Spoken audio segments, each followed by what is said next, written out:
Hazrat Abu Thalaba Khushani radiyallahu anhu says that he visited Allah's Apostle sallallahu alaihi wasallam and submitted, O Allah's Apostle sallallahu alaihi wasallam, we live on the land of the people of the book and eat in their utensils, and that is a place abound in games wherein I hunt with my bow and my trained and untrained dogs. So tell me what of there is lawful for me.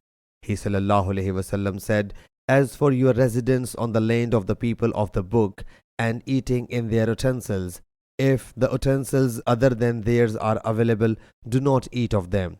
And if the others are not available, wash them and then eat in them. As for your residence in a game area, eat what you hunt with your bow after mentioning Allah's name, and eat what you have hunted with your trained hound after mentioning Allah's name on them, and eat what you have hunted with your untrained dog provided you get a chance to slaughter it. Sahih Bukhari, Hadith number 5488.